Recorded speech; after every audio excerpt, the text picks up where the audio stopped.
세 번째로는 제가 뭐라 그랬죠? 메타 인지는 인지 과정에 대한 인지.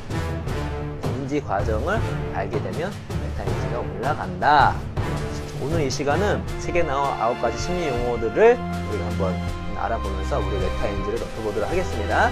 그 9가지만 정말 여러분께서 마음속으로 받아들이는 것만으로도 여러분의 메타 인지가 올라갈 것이고, 여러분이 앞으로 살아감에 있어서 혹은 여러 가지 선택함에 있어서 혹은 어떠한 상황들을 판단함에 있어서 매우 큰 도움이 될 거예요.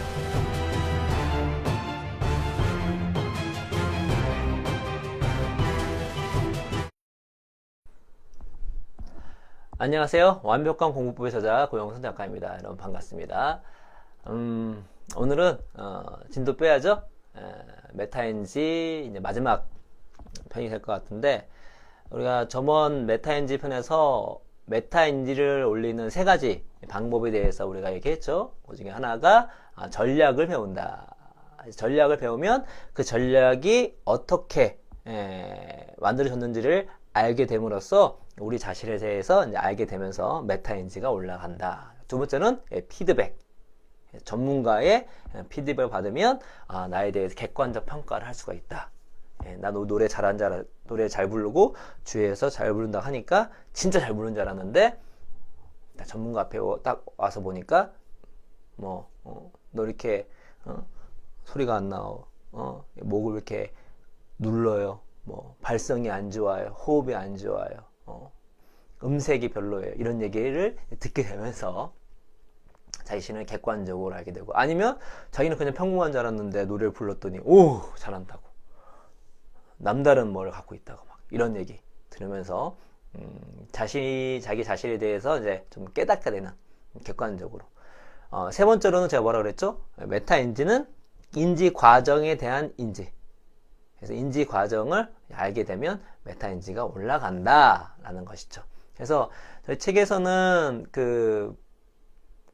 행동경제학의 어떤 창시자 데니얼 카네만의 두 가지의 어떤 우리의 인지 체계, 시스템 1, 시스템 2 이런 걸 설명하면서 쭉 풀었는데요. 내용이 좀 어렵고 방대하니까 그 부분은 빼고, 오늘 이 시간은 우리가 그냥 우리의 어떤 메타인지를 올릴 수 있고, 또 우리를 성장시킬 수 있고, 우리 자기 자신에 대해서 좀 제대로 판단할 수 있는 9가지 심리 용어를 좀 알아보는 시간을 갖겠습니다. 그래서 그 9가지만 정말 여러분께서 마음속으로 받아들이는 것만으로도 앞으로 여러분의 메타인지가 올라갈 것이고, 여러분이 앞으로 살아감에 있어서 혹은 여러 가지 선택함에 있어서 혹은 어떠한 상황들을 판단함에 있어서 매우 큰 도움이 될 거예요. 이건 이제 이런 내용들 배우게 되면 뭘 알게 되냐면 인식론적 겸손을 배우게 되거든요. 야, 내가 보고 듣고 행동하고 생각하는 많은 것들이 빈틈이 이렇게 많구나. 겸손해야지. 그리고 이런 빈틈이 많기 때문에 이걸 극복하기 위해서 이런 전략을 짜야지. 우리 인간은 이런 한계가 있기 때문에 저들이 얘기하는 거에 대해서 잘 생각해 봐야지. 라는 것들을 생각할 수 있는 것입니다. 그래서 인식론적 겸손. 그러니까 우리가 공부를 하고 책을 읽으면서 정말 우리의 한계를 깨닫고 겸손해지는 그런 마음이 든다는 것이 정말 지식인으로서 또 공부하는 사람으로서 성장하고 있는 어떤 지표, 성장하고 있는 신호라는 것을 알 수가 있습니다. 공부했는데 자기 에고만 높아지고 또 겸손할 줄 모르잖아요. 헛한 거죠. 헛한 겁니다. 정말 제대로 공부 못하는 거죠. 가끔 여러분께서 보셔서 어떤 자기 어떤 그게 빠지신 전문가들 있잖아요. 그런 것들 그런 사람들 그냥 비웃어 주세요. 성장하지 못했습니다.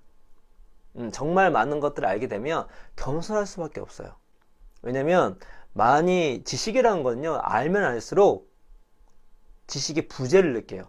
그러니까 지식을 많이 경험하면 내가 지식이 많다는 게 느껴지는 게 아니라 지식의 부재를 느끼게 되는 거예요. 아니 지금 지금 내 방언만 보고 있다가 밖에만 나가도 세계가 달라지잖아요. 국내에만 있다가 해외만 나가도 이 세상이 얼마나 넓은지 알 수 있어요. 이 지구에 살다가 하늘을 보세요. 우주를 보세요. 천문학을 한번 보세요. 우리 이 지구가 이 우주 안에서 얼마나 작은, 정말 먼지도 안 될 정도의 작은 행성인 줄 알게 되면 겸손할 수밖에 없는 거죠. 그렇죠?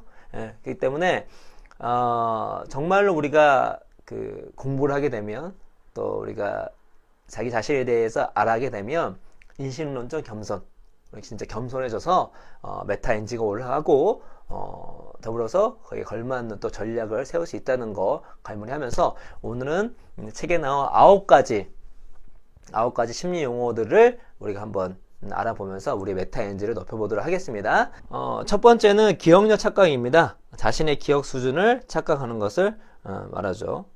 한 실험에서 임의의 숫자를 5개를 보여준 다음에 이걸 순서대로 10개 정도까지 외울 수 있는 사람 했더니, 실험 참가자 중에서 뭐 한 40%가 나 금방 외울 수 있다, 그 정도 어렵지 않다 얘기했지만, 실제 실험 결과는 1%밖에 되지 않았습니다. 착각을 한 거죠. 예. 여러분, 우리가 기억력은 대부분 착각을 할 수밖에 없습니다. 중요한 건 이거는요, 대부분 착각할 수밖에 없다는 거예요. 뭐 들으면서 그렇지, 여러분 1% 안에 들 수 있을 것 같죠? 그게 착각입니다, 여러분. 예. 왜 그러냐면, 실제로 우리 그 DNA 검사가 처음 이 범죄 이쪽에 나왔을 때, DNA가 나오고 나서 나중에 검사를 다시 해봤어요. 판결을 다시 한번 다시 복기를 했는데, 해보니까 드러난 오판 중에, DNA 검사를 통해서 다시 드러난 오판 중에, 잘못된 판결 중에 70%가 그 잘못된 목격자의 진술이었어요. 여러분, 그 법정에서 목격자의 진술이 얼마나 중요합니까? 법정뿐만 아니라 여러분의 어떤 사회생활 가운데서도 내가 봤어. 내가 봤다니까? 그게 뭡니까? 내가 지금 봤기 때문에 그거는 확실하다 이거잖아요. 거긴 두 가지가 있습니다. 본다는 것은 객관적이다는 것과, 보는 객관적인 것을 내가 기억하면 그 기억도 정확하다, 확신하다 라는 것이 같이 이렇게 버무려져 있습니다. 그런데 이제 죄송하게도 우리 인간은 대상을 절대 객관적으로 볼 수가 없습니다. 우리가 지금, 제가 이 영상을 지금 아이폰으로 찍고 있거든요. 또 우리가 아이폰으로 사진도 찍을 수 있고, 그러니까 우리는 본다는 거를 이 사진 찍는 거하고 비슷하게 생각하는 경우가 있어요. 기억하는 것을 동영상을 이렇게 만드는 것처럼 생각하는 경향이 있습니다. 전혀 그렇지 않습니다. 우리는 눈으로 보지만 실제로 뇌로 보고 있는 거거든요. 나중에 정말 기회가 되면 우리가 본다는 게 무엇인지에 대해서 한번 제가 말씀드릴게요. 이거는 뭐 완공하고는 직접 연관된 건 아닌데, 뭐 교양 강좌로 이름 붙여서 한번 해보겠습니다. 근데 핵심은 뭐냐면, 우리는 눈으로 보는 게 아니라 뇌로 보는데, 뇌로 본다는 건 뭐냐면 철저하게 주관적으로 본다는 것입니다. 철저하게 주관적으로요.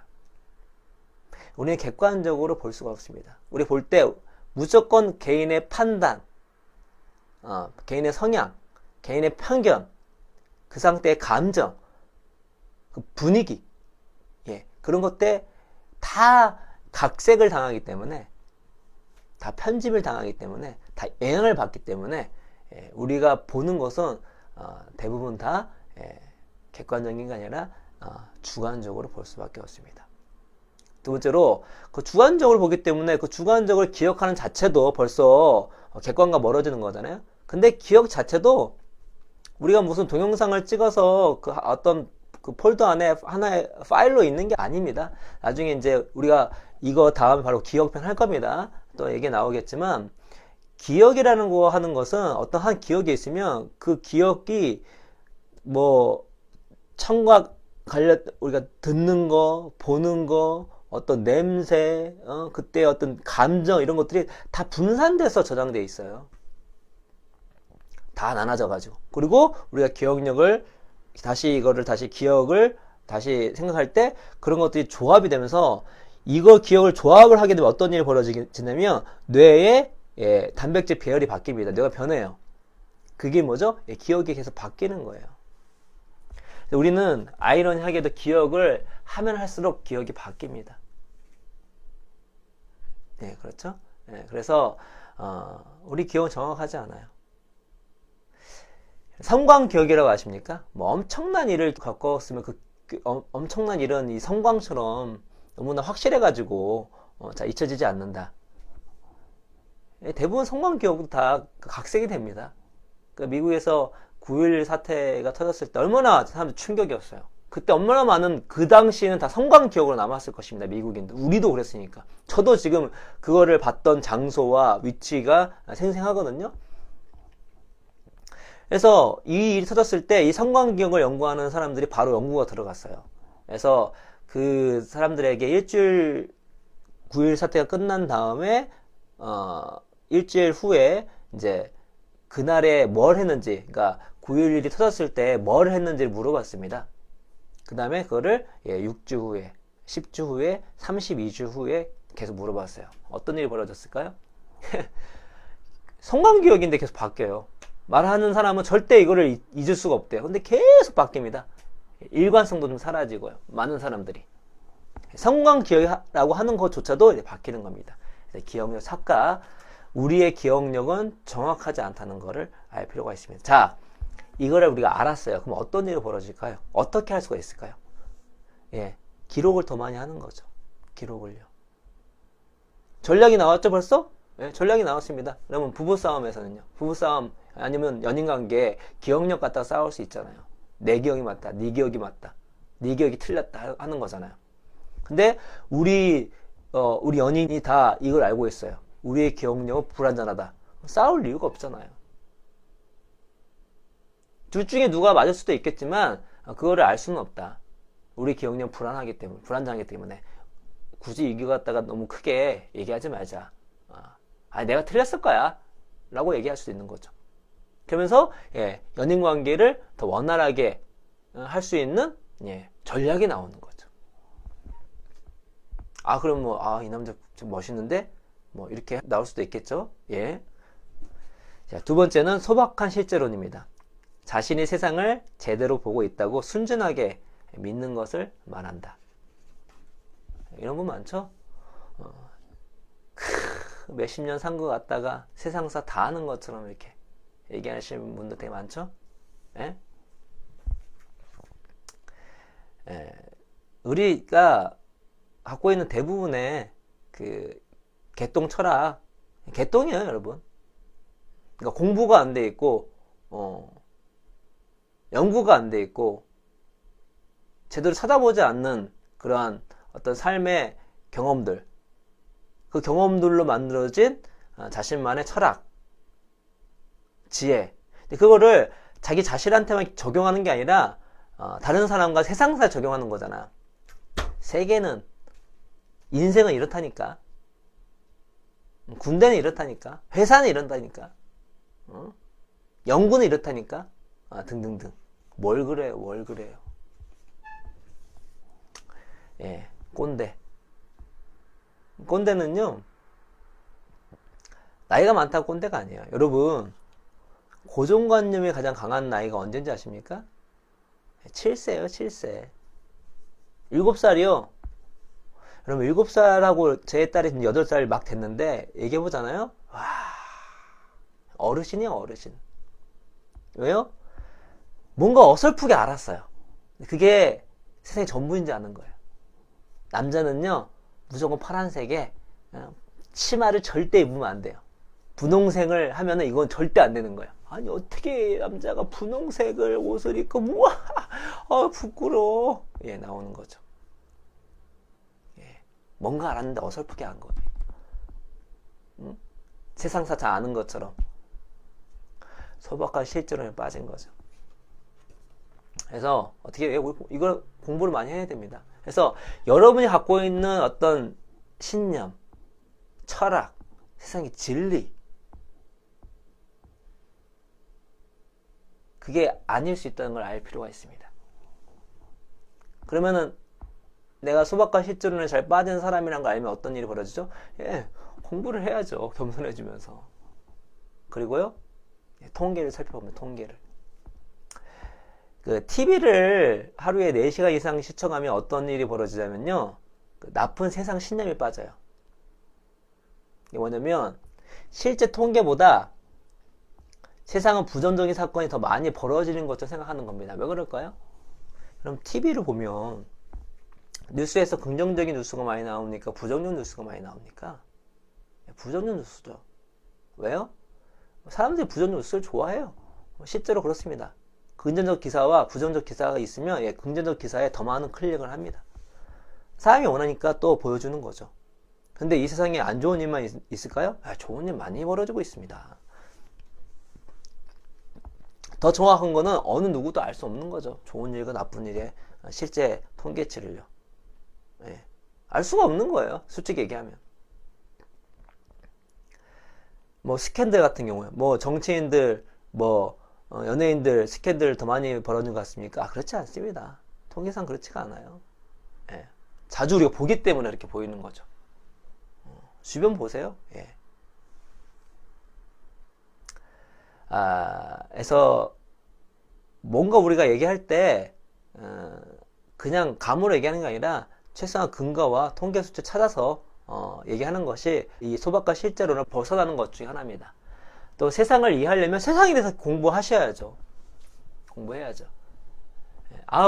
특히 경제가 그렇습니다. 경제가 원래 되게 어려워요. 제가 경제 공부를 좀 많이 솔직히 저보다 월등히 오래 공부하시는 분들 많이 계시지만 나름대로 공부를 했는데 하면 할수록 어렵더라고요. 그리고 제가 예전에 제가 얼마나 많은 헛소리를 했는지 알 수가 있고요. 정말 제가 7, 8년 전에 썼던 제 경제 글을 보면 확 찢어버리고 싶어요. 근데 저의 과정이었으니까. 그때 보면 어설프게 알아가지고 진짜 아는 것처럼 얘기한 게 너무나 많은 거예요. 세상에 대해서, 세계에 대해서 공부를 하셔야 됩니다. 그래야지 이 속박한 실제로 빠지는 거를 잘 극복할 수 있는 거예요. 그리고 뭔가 얘기할 때는 통계 수치가 있으면 최대한 찾아보시고. 자, 세 번째, 사후 해석 편향. 어떤 일이 벌어지기 전에는 잘 몰랐으면서 일이 벌어지고 난 후에는 네, 그럴 줄 알았지 라고 생각하는 것을 말한다. 박근혜가 이렇게 될 줄 알았지 라고 하는 사람들. 박근혜 정부 실패에 대해서 얘기한 사람 많이 있지만 그것이 최순실이라는 어떤 말도 안 되는 사람의 그 비선 실세를 통해서 이런 국정농단이 벌어질 거라고 예측한 사람은 못 봤어요. 저는. 제가 정치 팟캐스트 많이 듣고 거기 기라성 같은 많은 분들 듣고 저는 팟캐스트만 듣는 게 아니라 종편에서 뭐라고 하는지 궁금해가지고 가끔 종편도 봐요. 걔네들이 뭐라고 얘기하는지 좀 알아야 되니까. 보면은 박근혜하고 최순실에 대해서 이렇게 디테일하게 예측한 사람이 아예 없어요. 그래놓고 터지니까 내가 이럴 줄 알았지 말하는 사람들. 사후 해석 편향에 빠진 거죠.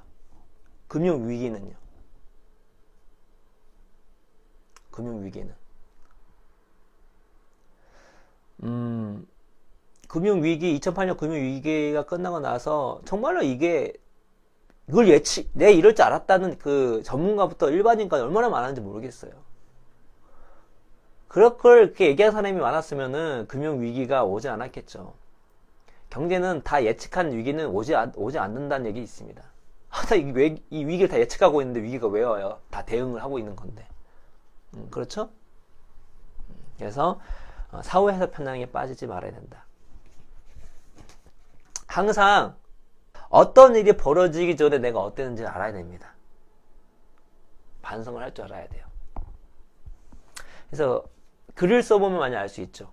저 같은 경우도 제가 얼마나 과거에 삽질을 많이 했는지 알게 됩니다. 부끄러운 과거지만 반대로 얘기하면 그것이 지금 내가 보였다는 것은 제가 성장했다는 반증이기도 합니다. 부끄럽지만 되게 기분 좋은 일이죠. 그런 과정을 겪으면서 사후에서 편하게 완벽하게 벗어나기 힘들지만 과거보다 좀 더 벗어나려고 노력할 수 있고 그러면서 좀 더 지식인으로서 혹은 더 정확한 정보를 전달한 사람으로서 성장할 수 있는 계기가 될 수가 있는 것이죠. 여러분도 여러분의 할 일 가운데 여러분의 있는 곳에서 사후에서 편향을 최대한 빠지지 않는다면은 당연하게 상황을 정확하게 진단하고 정말로 이 조직이나 상황이나 여러분의 개인이나 발전시킬 수 있는 그 전략을 세울 수 있을 것입니다. 4번 계획 오류. 자신의 실행력에 대한 과대평가를 말합니다. 자기 계획을 정한 그 계획을 얼마나 내가 실행할 수 있으니까 그런 계획을 잡았을 거잖아요. 여러분 올 초에 세웠던 계획 잘 하고 계십니까? 네, 많은 사람들이 계획을 과하게 잡는 사람이 많을 거예요. 이게 계획 오류가 계획을 좀 적게 한 사람은 좀 적은데 과하게 하는 경우가 좀 많이 있습니다. 자신을 좀 과신하는 거죠. 실행력을. 저도 뭐 얼마 전에 태국 여행 갔을 때 애들 둘 데리고 가니까 책을 많이 읽을 시간이 없을 거라 생각이 들어서 진짜 한 권만 딱 갖고 갔어요. 한 권만. 되게 좀 두꺼웠긴 했습니다만 인포메이션이라는 정말 좋은 책입니다. 근데 솔직히 다 읽어봐서 아직 몰라요. 이따 제가 딴 책 읽고 있는 중이라. 뭐 보통 같았으면은 제가 이렇게 일주일에 여행 갔기 때문에 못해도 한 3권은 갖고 가요. 근데 계획 오류에 빠지지 말자. 한 권만 갖고 갔습니다. 그런데 어떻게 됐을까요? 100페이지 좀 넘게 읽었어요. 이 3살짜리 깐난이를 데리고 가니까 답이 없더라고요. 시간이 안 나요. 그래서 엄청난 계획 오류에 빠졌죠. 야, 책 한 권, 나는 이걸 생각해서 한 권 갖고 왔는데 완전히 내가 내 자신을 과신했구나. 깨달았습니다. 그래서 우리가 항상 계획 오류를 갖고 있기 때문에 필요한 전략이 뭘까요? 일단 우리가 계획을 잡을 때 과신하지 말고, 그리고 계획은 계속 업데이트, 결과를 피드백 받으면서 가장 현실 가능하게 바꾸는 게 중요합니다. 개인뿐만 아니라 조직, 정부 계획 오류에 많이 빠집니다, 여러분. 나중에 검색해보세요. 정부의 예산 관련해서 계획 오류가 얼마나 심했는지. 어마어마하죠. 어쩔 수가 없습니다. 그거를 최대한 상황에 적응해 가면서 수정해 나가는 것이 중요하죠. 자, 5번째로는 정서 예측 오류가 있습니다. 자신의 미래 감정을 잘못 예측하는 것을 말합니다.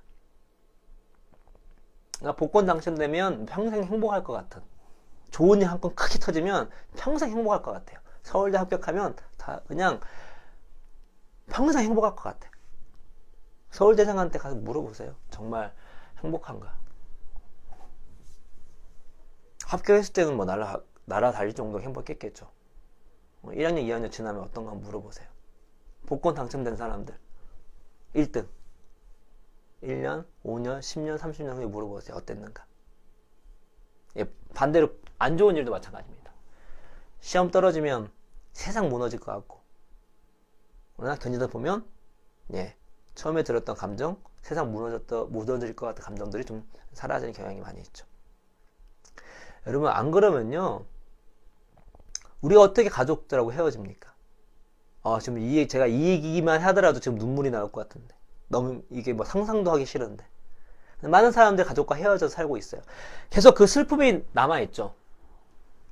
그러나 처음에 겪었던 그 슬픔 있잖아요. 슬픔이 계속 가진 않습니다. 왜요? 인간은 적응의 존재이기 때문에. 물론 너무 큰 아픔은 적응하기 힘든 경우도 많이 있긴 합니다만, 대부분의 슬픔 같은 경우는 살아가면서 우리는 그거를 받아들이게 돼요. 인생에 있어서 나의 삶의 일부로서. 그리고 내한테 이 주어진 삶을 어떻게 살아갈 것인가를 생각하기 시작합니다. 그래서 우리의 정서는 어떤 큰일이 벌어졌을 때 그게 지속되지 않다는 걸 알 필요가 있어요. 우리는 뭔가 큰일이 벌어지면 그 감정이 지속될 것 같지만 우리는 금방 적응을 한다는 거. 배고파서 맛있는 거 먹었어요. 행복하죠. 진짜 배고팠는데 행복합니다. 먹을 게 그게 행복이 계속 가나요? 여러분 계속 먹어보세요. 행복감이 유지됩니까? 배가 불러오면서 행복감이 떨어지죠? 그래야 우리가 안 먹을 수 있거든요. 이 식탐이 배가 부른데 계속 있어봐요. 우리 살아갈 수도 있을까요? 그렇지가 않죠. 적응을 하는 거죠. 안 먹게 이 몸이 벌써 그 기분을 다운시키는 겁니다. 예, 그래서 우리는 금방 상황에 적응한다는 거. 때로는 그 진폭이 커서 그 금방이 아니라 좀 오래 걸리는 기간이 있을 수 있지만 처음에 부딪혔던 그 감정, 격한 감정들은 생각보다 지속되지 않다는 거. 우리의 뇌는 그렇게 만들어져 있습니다. 그래야지만 우리가 살아갈 수 있으니까. 여러분, 복권 당첨 때는 그 흥분감이 계속된다 생각해 보세요. 그 가슴 띵이요. 여러분, 좋은 일이 있을 때 그 가슴 띵 있잖아. 행복한 그 가슴 띵. 그게 계속된다 생각해 보세요. 예. 오히려 더 몸이 아플 거예요. 살아가기가 힘들 겁니다. 그래서 정서, 예측, 오류 라는 거. 그래서 정말 좋은 일이 우리가 이 일만큼은 다 될 것 같지? 라고 생각하지 않는 게 중요한 거죠. 예. 그 다음이 항상 있는 겁니다. 그래서 여러분께서 시험을 보시거나 공부를 하실 때 정말 그 합격하면 다 되겠지. 합격하면 그 어떤 그 행복감이 계속 가겠지. 예, 그렇지 않다는 거. 그 이유가 있다는 걸 준비하시고 정말 내가 열심히 했는데 불구하고 떨어졌다면 그 절망감이 그 순간 있겠지만 그것도 사라질 수 있다는 걸 깨달으면서 금방 회복하셔서 다시 도전하고 원하는 목표를 이뤘으면 좋겠습니다. 여섯 번째는 평균 이상 효과입니다. 어떤 항목이든 자신은 평균 이상이라고 생각하는 것을 말한다. 연구를 해보면 뭐 종목보다 얼굴부터 뭐 실력 뭐 등등등 물어보면 한 70, 80% 정도 상위에 있다고 얘기하는 분들이 대부분이에요. 평균은 누가 있나요? 누군가는 가운데 있어야 되는데. 예, 그렇죠? 예, 그래서 많은 사람들 자기를 과대평가하고 있다 라는 것들을 얘기하고 있는 것입니다. 그래서 앞부분은 연관된 게 좀 있는 것 같아요. 그렇죠? 그래서 우리가 우리 자신을 야 내가 정말 노력했는데 진짜 노력했습니까? 진짜 노력한다는 거 그럼 뭐랑 비교하는 거야? 내 인생을 통해 비교하는 거야? 아니면 다른 사람을 통해 비교하는 거야? 다른 사람하고 한번 객관적으로 비교해 봤으니까 내가 얼마나 노력하는지 예. 그걸 정확하게 따질 필요가 있는 거죠. 정말 내가 열심히 노력했지만 나중에 정말 진정한 노력하게 되면 또 그것도 아니었다는 걸 알 경우도 많이 있습니다. 저도 그런 적이 되게 많이 있었고 그래서 여러분께서 여러분의 하는 것들 노력이랄지 뭐 능력이랄지 그런 것들을 너무 과대평가하지 마시고 겸손하게 더 무엇을 더 할 수 있을까 내 부족한 것을 채우기 위해서 어떻게 하면 더 좋을까 라는 것도 알아볼 필요가 있고 특히나 여러분의 지인들을 정말 배울 틈이 많은 사람들과 함께 있으면 평균 이상 효과가 조금 떨어지는 현상을 볼 수가 있습니다. 왜냐면 저도 그래요. 제 가까운 지인들 되게 존경하는 지인들 너무 많은데 가끔 그분들이 쓰는 글들 보고 만나서 얘기해보면 저 고영성 아직도 멀었구나 라는 것을 많이 느낍니다. 저번 주에도 느끼고 같이 한 우리 신박사님 저보다 4살 어린데 정말 같이 얘기하면서 또 특히 우리 신박사님의 실행력 이렇게 놀랍게 실행하는 사람이 있구나 많이 배우고 있습니다. 그러면서 이런 과정들을 같이 가까운 지인들을 좀 그런 정말로 능력 있고 괜찮은 사람들과 함께 교우하면서 지내게 된다면 자신의 평균 이상 효과를 조금 감화할 수 있다는 거 알아두시고 7번째 확증 편향입니다. 확증 편향은 자신이 처음 생각했던 주장에 지지하는 근거만을 찾는 경향을 말한다. 어떤 주장을 했어요. 주장에 과연 타당성이 있는가에 대해서 알기 위해서는 근거를 찾아야 되죠. 근데 그 근거를 자기의 주장을 지지하는 근거만 찾는 거예요. 반대하는 근거는 애써 외면하고요. 실제 연구에서는 자기가 지지하는 근거를 찾을 확률이 자기의 주장을 이렇게 반하는 걸 찾는 확률보다 2배 이상 많다고 합니다. 많은 사람들이. 참 어려워요, 이것도. 저도 이 책을 쓰면서 확증 편향이 많이 빠지는 편입니다. 근데 내가 어떤 놀라운 아이디어라고 생각하잖아요. 그럼 그거는 되게 쓰고 싶잖아요. 그럼 그 근거를 찾고 싶잖아요. 그러면 확증 편향이 빠질 확률이 높은 거예요. 애써 이거를 지지하지 않는 것들은 보고 싶지 않은 거죠. 그러나 그것이 좀 중요한 일이라면 최대한 반대의 주장, 반대적인 근거가 무엇인지를 찾는 노력이 매우 중요합니다. 그럴 때 내가 하는 어떤 선택, 내가 하는 어떤 주장, 내가 하는 어떤 결단들이 정말로 큰 효과를 볼 수 있는 것이죠. 8번 가용성 편향. 가용성 편향은요, 내 기여도를 과장하는 것입니다. 내 팀에서, 내 가정에서, 내 조직에서 자신의 기여도를 과장하는 거죠. 그래서 구성원들의 모든 기여도를 합치면 100%가 넘어요. 150% 이상 나오죠. 많은 사람들이 과대평가를 하는 거죠. 부부관계에서도 마찬가지고. 자, 내가 나의 기여도를 과시하는 이유는 어쩔 수 없습니다. 왜냐면 나는 내가 하는 거는 항상 보잖아요. 항상 경험하잖아요. 근데 우리 동료들, 응? 우리 마눌님, 응? 내 친구가 뭘 하는지 항상 보지 않잖아요. 그렇죠? 항상 보지 않잖아요. 때문에 내가 하는 거가 빈도수가 많기 때문에 내가 기여도가 많다고 착각을 하는 거예요. 그래서 어쩔 수 없는 겁니다. 그걸 극복하기 위해서는 다른 사람이 얼마나 어떤 일을 해야 되는지 관심을 갖고 대화를 해보고 때로는 객관적으로 평가도 해보고 한번 적어보기도 하고 다른 사람의 어떤 기여도나 잘하는 것들 그런 과정을 겪게 된다면 내 동료가 잘하는 것들에 대해서 한번 적어보고 대화해보고 그렇게 듣기 시작한다면 가용성 편향에서 조금 벗어날 수 있는 나의 기여도를 진짜 가장 실질적으로까지 내릴 수 있는 어떤 그러한 전략이 나올 수 있다는 거. 그러면서 그런 사람과 함께 있으면 멋지겠죠. 자기의 어떤 기여도를 객관적으로 평가할 수 있고 다른 사람들의 나와 함께하는 사람의 기여도를 제대로 평가해 주면은 그런 사람하고 진짜 함께 하고 싶은 거죠. 마지막으로는 9번째 권위자 편향. 권위자의 말이라며 제 생각도 기꺼이 바꾸는 것을 말한다.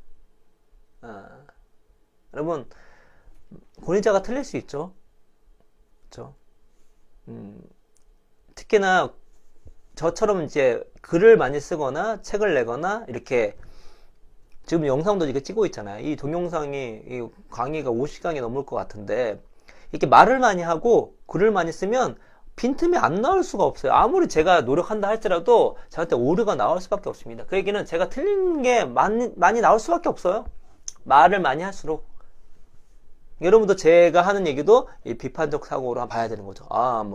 그런 분 없으시겠지만 고작가가 얘기하는 것도 충분히 틀릴 수 있다라는 것이죠. 대신 관대해질 필요 있습니다. 이 사람이 항상 거짓말하면 모르는데 가끔 틀리는 건 어쩔 수 없어요. 간혹 저는 이제 댓글에서 한두 줄 이렇게 글 쓰는 사람들 좀 별로 이렇게 크게 좋아하지는 않아요. 왜 그러냐면 그 사람 본인의 글이 없어요. 여러분 어떤 사람이 글을 되게 많이 쓰면 빈틈이 생길 수밖에 없어요. 댓글 좀 다는 거는요 되게 쉬워요. 댓글 달면서 제가 뭐 되게 아는 척 되게 할 수 있는데 너 본인 그분한테 얘기하고 싶으면 한번 글 한번 써보시라고. 글 한번 매일매일 한번 써보시라고. 내가 한번 보겠다고. 얼마나 빈틈없이 하나. 여러분 그래서 관대해질 필요는 있습니다. 특히나 말을 많이 하고 글을 많이 쓴 사람은 이 빈틈이 나올 수 있다는 거를 감안할 필요가 있어요. 그러나 반대로 얘기하면 맹신할 필요도 없는 거죠. 틀릴 수가 있는 거니까. 제가 말콤 글래드웰 되게 좋아했었거든요. 지금도 좋아합니다. 그러나 초창기에 좋아하는 거하고 지금 좋아하는 건 매우 달라요. 초창기 때는 그 맹목적으로 좋아했고요. 지금은요. 근데 글쓰기 능력을 좋아해요. 오류가 좀 많이 있거든요. 아웃라이어, 티핑 포인트에 오류가 꽤 있습니다. 물론 큰 주제는 좋기 때문에 받아들이고 있습니다. 아웃라이어의 큰 주제, 티핑 포인트의 큰 주제는 그대로 받아들입니다. 근데 거기 세부 내용 중에 좀 오류가 좀 꽤 있어요. 일반시행의 법칙도 좀 오류가 좀 있고 큰 주제는 괜찮아요. 티핑 포인트의 키티 제노비스 사건 같은 경우 제가 이제 우리 책에 썼죠. 그 괴짜 경제의 스티븐 레빗이 어떻게 말콤 글래드웰의 문제점을 이렇게 깠는지 그런 거죠. 내가 정말 좋아하고 내가 이 사람은 권위 있다는 사람들도 틀릴 수 있다는 거를 생각할 필요가 있습니다. 대신 관대할 필요가 있다는 것과 두 번째 말씀드리면 비판을 하려면 상대방의 주장을 이해를 해야 돼요. 이 기본입니다. 그리고 그 주장에 반하는 논리적 근거를 대야 돼요. 근데 대부분 이해를 제대로 하지 못하고 하는 비판이 되게 많습니다. 죄송하게도. 그게 이제 우리나라의 문해력이 낮은 것 중에 하나죠. 이건 우리가 냉정한 평가입니다. 예. 성인 문해력 2등급, 토론이 안 되는 등급. 토론이 안 된다는 건 뭡니까? 상대방의 주장을 이해하지 못하고 내 주장을 피력할 때 정당한 근거를 대지 못하는 거예요. 비판적 사고력이 부족한 거죠. critical thinking. critical thinking 뭐죠? 예, 나의 주장에 합당한 근거를 대는 능력을 말하는 것입니다. 그래서 포털 댓글, 베스트 댓글 보면은 기사를 이해하지 못한 것도 상당히 많습니다. 예, 저도 이제 제가 쓴 서평은 거의 다 읽어보는데 정말로 날카롭게 저의 문제점을 딱 얘기하시는 분이 계세요. 그럼 저 고맙죠. 아, 내가 이런 문제점이 있고 나중에 글을 쓸 때 바꿔야 되겠다. 좀 이렇게 인간이기 때문에 딱 찔끔하지만 인정할 수밖에 없죠. 내가 틀린 걸 정확하게 시작하셨으니까. 그런데 가끔은 그냥 제 책 내용을 이해를 못 하셨어요. 또 어떤 걸 뭐 비판하는데 근거가 뭐 별로 없어요. 예. 그러면 뭐 그건 좀 패스죠, 그냥. 패스. 그렇구나. 패스죠. 그러나 정당한 근거라고 비판하신 분 같은 경우는 이거는 뭐 제가 꼼짝없이 당한 거죠. 그렇죠. 내가 이거는 수정해야 되겠다. 바꿔야 되겠다. 라는 것이죠. 그래서 우리가 권위자, 우리가 대부분 권위자의 편향이 있다는 얘기는 내가 누군가 좋아하거나 권위인 사람 앞에서는 그 사람이 하는 얘기를 다 맹신하는 경향이 있기 때문에 말씀드리는 거예요. 그 사람 틀릴 수 있다는 거 늘 생각하시고 대신 그 사람에 대해서 문제점에 대해서 알았다면 그게 진짜로 내가 문제점 체크했는지 문제점 제대로 알았는지를 스스로 평가해 보시고 비판을 할 때는 상대방의 주장을 이해하고 반박하는 근거를 정확하게 논리적으로 대시고 그러면은 권위자의 편향을 벗어날 수 있는 그리고 권위자의 편향에 벗어나려면 또 그 동부가 많이 돼 있어야 돼요. 특히나 어떤 분야에 대해서 내가 일정 부분 궤도에 올라가게 되면은 전문가들의 어떤 실수나 문제점에 대해서 이렇게 알 수가 있는 것이죠. 그렇죠? 그래서 우리가 이제 9가지 기억력 착각, 소박한 실제론, 사후 해석 편향, 계획 오류, 정서 예측 오류, 평균 이상 효과, 확증 편향, 가용성 편향, 권위자 편향에 대해서 이제 알아봤습니다. 이 정도만 우리가 마음속에 새기게 돼서 인신론적 겸손해지게 된다면 우리 메타인지는 정말 더 올라갈 것이고 겸손해질 것이고 거기에 합당하게 전략을 세울 수 있을 것이고 합당한 전략을 세우기 때문에 우리가 더 성장할 수 있고 주어진 문제를 더 잘 해결할 수 있을 것이라는 생각이 듭니다. 들어보니까 더 공부하고 싶은데 그런 분 계시나요? 그러면 제가 책을 추천해 드릴게요. 일단은 좀 가벼운 거부터 먼저 이 보이지 않는 고릴라 읽으시면 우리가 얼마나 한계가 많구나 인지적 한계가 많구나를 알 수 있습니다. 매우 재미있는 책입니다. 그래서 일반 대중서적으로서는 첫 번째로 우리 메타인지를 높일 수 있는 책임을 강조드리면서 꼭 읽어보시고 나 이거 읽고 나서 더 깊게 공부하고 싶다 하신 분들은 데니엘 카너만의 생각에 관한 생각 행동경제학 바이블 이거는 이제 행동경제학 바이블인데요. 바이블이 하나 더 나왔어요. 이거는 제가 해서 행동경제학의 구약이다 그리고 신약은 어딨나요? 잠시만요. 이거 신약은 이겁니다.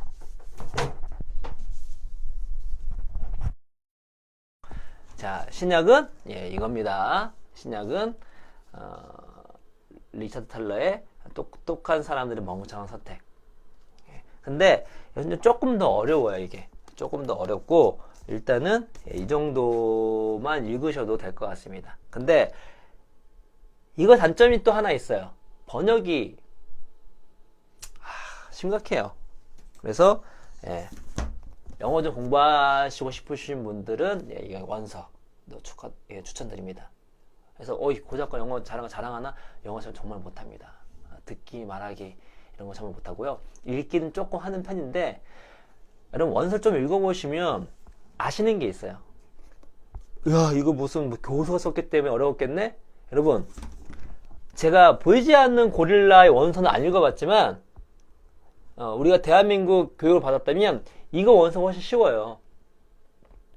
우리, 이런, 논문 중심으로 쓰시는 그 교수분들 있잖아요. 글이 되게 평이합니다. 단어만 좀 더 알면 돼요. 문장이 되게 평이에요. 고등학교 수준만 돼도 웬만큼 독해가 됩니다. 그래서 이것도 문장이 되게 평이에요. 여러분, 그 제레드 다이아몬드의 총균세 같은 경우를 원서로 본다면 막, 이걸 어떻게 원서로 봐? 하겠지만, 실제로 문장이 되게 단순해요. 물론 용어가 되게 많이 나옵니다만, 총균세 책을 읽어보면 한글도 어려운 게 많아요. 아니, 밀 종류, 각종, 동물식물 종류가 나오는데, 그럼 내가 식물학자, 동물학자가 아닌 이상은 어려운 거 아닙니까? 예, 한글도 어려워요. 똑같습니다. 문장이 별로 이렇게 복잡하지가 않아요. 그래서 오히려 경제책 같은 경우는 폴 크루그만 같은 교수가 쓴 경제책 원서는 매우 어렵죠. 막 보니까 뉴욕타임즈 칼럼만 봐도 어마어마하잖아요.